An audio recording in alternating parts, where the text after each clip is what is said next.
Cricket বিশ্বের বিভিন্ন দেশে আছে ক্রিকেটারদের অর্জন সম্বলিত ট্রফি কিংবা বিভিন্ন মুহূর্ত ফুটিয়ে তোলার গ্যালারি বা মিউজিয়াম। তার একটি পুনের ব্লেডস অফ ক্রিকেট, যেটি বলা হয় বিশ্বের সবচেয়ে বড় ক্রিকেট মিউজিয়াম।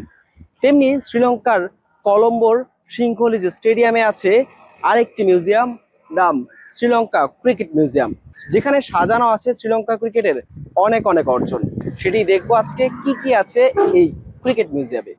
দর্শক, এই ক্রিকেট মিউজিয়ামের শুরুতে গেট দিয়ে ঢুকতেই দেখা মিলবে বিভিন্ন সালে শ্রীলঙ্কার বিভিন্ন জয়ের মুহূর্তগুলো এখানে সাজিয়ে রাখা হয়েছে, খুব সুন্দর করে বর্ণনা করা আছে। তেমনি সবচেয়ে যেটি নজর কাড়ে সেটি হচ্ছে 1997 সালে শ্রীলঙ্কা এবং ভারতের ম্যাচ, যেখানে শ্রীলঙ্কা 6 উইকেটে 952 রান করেছিল এবং টেস্ট ক্রিকেটে যেটি এখন পর্যন্ত সর্বোচ্চ স্কোর। এবং সেই ম্যাচেই মাতারা হারিকেন খ্যাত সানাত জয়সুরিয়া তিনি 340 রানের দুর্দান্ত একটি ইনিংস খেলেছিলেন।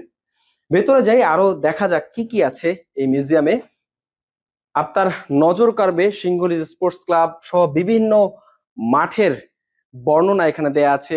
পাল্লেকেল ইন্টারন্যাশনাল স্টেডিয়াম, ডাম্বুলা, গল, রাঙ্গিরি সবকিছু আসলে এখানে দেয়া আছে। এবং এই মিউজিয়ামে 150টি ট্রফি রাখা আছে এবং আরো প্রায় 400টি ট্রফি আছে শ্রীলঙ্কান ক্রিকেটের যে হেড অফিস সেখানে। মূলত জায়গাটি ছোট হওয়ার কারণেই 150টির বেশি ট্রফি রাখা সম্ভব হয়নি।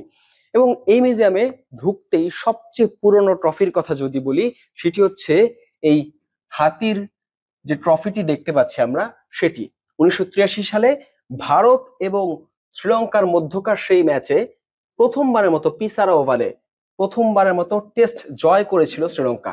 এটি সেই ট্রফি, প্রথম ট্রফি দেখিয়েছি। এবং এটি হচ্ছে শেষ ট্রফি যেটি এই মিউজিয়ামে জায়গা পেয়েছে, সেটি হচ্ছে 2022 এশিয়া কাপ চ্যাম্পিয়ন হয়েছিল শ্রীলঙ্কা, সেই ট্রফিটি এখানে আছে। এরপর আর কোনো ট্রফি এখানে আনা হয়নি। এই মিউজিয়ামে ঢুকতেই আরেকটা জিনিস নজর কাড়বে, সেটি হচ্ছে hall of fame. Sri Lankan test ক্রিকেটাররা যারা হল অফ ফেমে জায়গা করে নিয়েছেন বিভিন্ন বছরে, তাদের নামগুলো এখানে খুব সুন্দর করে সাজানো আছে। একই সাথে নজর কাড়বে আপনার টেস্ট অধিনায়কদের নাম, যারা শ্রীলঙ্কার হয়ে টেস্ট অধিনায়কত্ব করেছেন। বড় যে দুটি অর্জন শ্রীলঙ্কা ক্রিকেটের, সেটি হচ্ছে একটি 1996 বিশ্বকাপ জয়, আরেকটি 2014 টি-20 বিশ্বকাপ জয়। বড় একটি দেয়ালে সুন্দর করে সেই স্মৃতি যেন সেটে দেয়া আছে। টি-20 বিশ্বকাপ জয়ের সেই মুহূর্ত এখানে খুব সুন্দর করে যেন সাজিয়ে তোলা হয়েছে।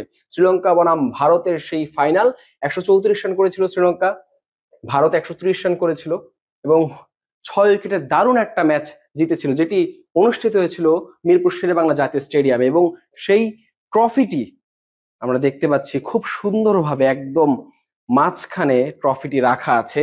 2014 বিশ্বকাপের শ্রীলঙ্কার সেই প্রথমবার এবং একমাত্র টি-20 বিশ্বকাপ জয়। এর পাশেই আপনাদেরকে দেখাতে চাই শ্রীলঙ্কার ইতিহাসের প্রথম বিশ্বকাপ ট্রফি, 96 সালের সেই বিশ্বকাপ ট্রফি জয়, যে ট্রফিটি খুব সুন্দরভাবেই এখানে রাখা হয়েছে। এবং পুরো গ্যালারিটা দেখার মতো একটা গ্যালারি। ওই ফাইনালের বিভিন্ন মুহূর্ত, ওই টুর্নামেন্টের বিভিন্ন মুহূর্ত এখানে সাজিয়ে রাখা হয়েছে। ক্রিকেটারদের নাম, তাদের সিগনেচার সম্বলিত ব্যাট এবং স্কোরবোর্ডটি পুরোটাই এখানে ফুটিয়ে তোলা হয়েছে। এই মিউজিয়ামের শেষ অংশে আসলে যেটি আপনার নজরে কাড়বে, সেটি হচ্ছে আইসিসি ওয়ার্ল্ড কাপ 2007 ওয়েস্ট ইন্ডিজে অনুষ্ঠিত সেই বিশ্বকাপে যেসব দল অংশ নিয়েছিল সেই ক্রিকেটারদের অটোগ্রাফ সম্বলিত ব্যাট। এবং সেখানেই আছে বাংলাদেশেরও ক্রিকেটারদের সেই সময় যারা অংশ নিয়েছিল সেই স্কোয়াডে, তাদের সেই সিগনেচার অটোগ্রাফ এখানে আছে। শ্রীলঙ্কা ক্রিকেটের লিগেসি আছে ইতিহাস, ঐতিহ্য এবং অনেক অর্জন। তাই ছোট্ট এই মিউজিয়ামে তারা চেষ্টা করেছে তাদের সে অর্জনগুলো যথাসম্ভব ফুটিয়ে তোলার। বাংলাদেশ ক্রিকেটের সেই অর্জনটা যৎসামান্যই বলা যায়, তবে চাইলেই এভাবে বিভিন্ন গ্যালারিতে ক্রিকেটের ছোট ছোট অর্জন কিংবা ক্রিকেটারদের বিশেষ বিশেষ মুহূর্তগুলো ফুটিয়ে তোলা যায় ছোট্ট কোনো গ্যালারিতে, যা বার্তা দিতে পারে পরবর্তী প্রজন্মকেও। হাসান আল মারুফ, যমুনা স্পোর্টস, কলম্বো, শ্রীলঙ্কা।